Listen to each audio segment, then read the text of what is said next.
There he is, got it.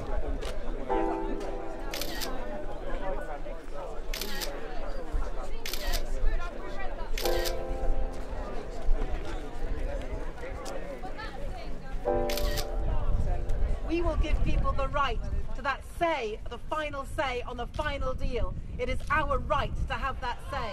Let's make history!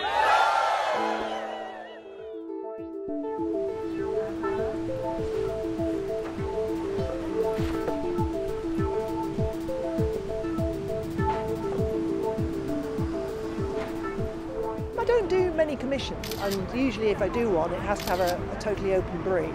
This one's pretty unique. I quite like the idea of my work being there in Parliament and it will end up being seen by politicians most of the time. I'd like it to be a little bit provocative. It's almost like having an outsider's view, for them having a glimpse of what it's like from the other side, really, outside their bubble. Well, I've just got up to vote and now I'm heading off to my gallery, Frith Street Gallery in Golden Square, because I've got an exhibition on there at the moment, and somebody's coming from Sydney, from the Museum of Contemporary Art there, to look at the work and talk to me about a show in the future. And then after that I'm going to go and check out a couple more polling stations, and I might go to Media City opposite Westminster, take a few pictures. I'm very interested in the media in this one. After Media City I'm going to go to King's Cross and get on a train up to Durham, because I'm going to go to Sunderland to hear the first results come in. So I'm going to go for one of the counts, which is going to be very exciting. I'm taking a photograph of this for my Instagram feed. I like this particular window because it's got both Green and Labour and a diatribe against Theresa May. So it's got everything. This is what I normally do as I go out, see some stuff, post it, perhaps put a comment. Don't have to put a comment because very often my images are self-explanatory. My first post of the day, so this is my feed, and yesterday I put stop, stop, stop, because electioneering has stopped.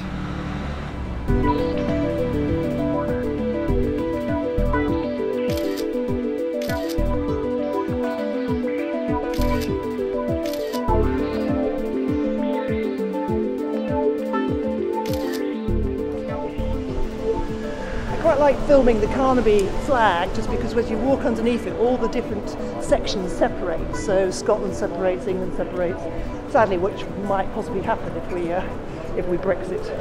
So I feel it's a little bit of an omen. I'm always looking for visual metaphors, and this is a perfect one.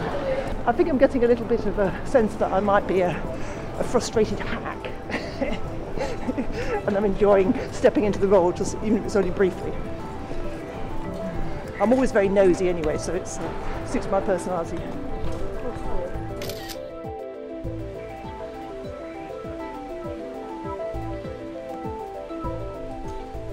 I made this work in response to the American election, because I was working in America last year, and I just thought it would be nice to capture the atmosphere in New York just before the election.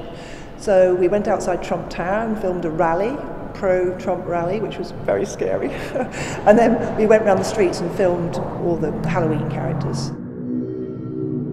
Well, I suppose like everyone, since Brexit and since Trump got in, all I could think about was the state we're in politically. So when I was invited to be the election artist, I said yes straight away, just because I thought, well, that's where my head is, and perhaps by immersing myself in it I'll understand a bit more. Well, I think you being in here filming me and me looking at my Instagram and posting you, it's all very meta, you know, it's all very circular. The media reporting me reporting the media. We might as well just do that and forget about the election. And everybody's a reporter now, aren't they? Since social media, everybody's posting their moments. So I've just joined the throng. I didn't do social media before this commission, so they've ruined my life. But I must admit, I'm enjoying it. It's a bit obsessive compulsive behaviour. It had somewhere to channel it. my camera crew. No, thank you. This is where it all happens.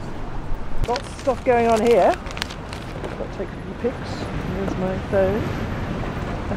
Here I am with my trusty iPhone. Everybody else has got these massive cameras. But you know me, I like a bit of low tech.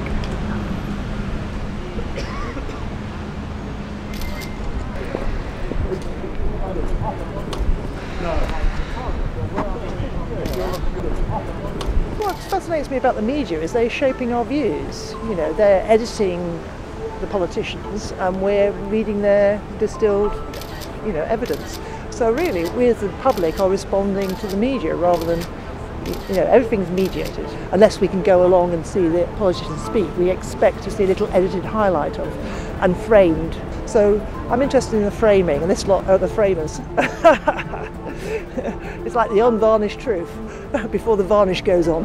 Well, I'm joined now by Cornelia Parker, who is the official election artist, an unusual role that many people aren't aware of. But Cornelia is best known for some of her work appearing in museums like the Met in New York and also in the Tate Modern, where your exploded shed was there. So what are you doing here about the election?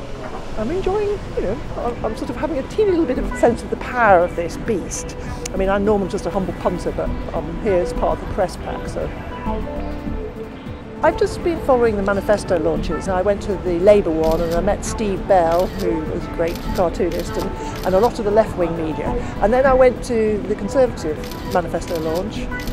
Both chose to do it in Yorkshire. I saw Steve Bell and said, I need to meet some right-wing press. So he introduced me to all the right-wing press, and I managed to record them too. So I just wanted to make sure I was even-handed in terms of the people so all the political sketch writers in the various newspapers.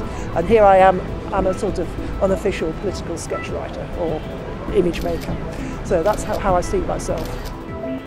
I've had loads of ideas. My problem is not ideas, it's which one to formulate into a piece that can possibly go in a collection. Because I've got hundreds of videos, I've got loads of images. There's a bit of a colour spectrum going on. I've been looking at colour a lot. I quite like the idea of getting inside the head, which is what you hope as an artist, that it sort of permeates through to the subconscious, which I always think knows a lot more than the conscious mind. So I'm hoping to tap into something that's perhaps indefinable. I like the idea of politicians seeing the work and being reminded about the public, about the people they represent. You know, there's a lot of issues out there that need addressing, and I've been trying to focus on those as well as politicians and the media. Well, I've been all over. I've been to Scotland, Northern Ireland, Belfast and to Edinburgh, both to see across all the party leaders debate for TV. I've been to Wales, I've been to Bristol following the Greens. I went to St Albans the other day to see Gina Miller, and I'm now on my way to Darlington and to Sunderland to see the first count. Well, I've just been on my nut gathering phase, and now I've got to go home and count my nuts, see what I've got, and see what piece of work I can tease out of my notes. It'll take place during the night when I'm trying to sleep. That's where all my ideas coalesce. I worry away until the early hours of the morning, and I wake up and it's all solved. I hope.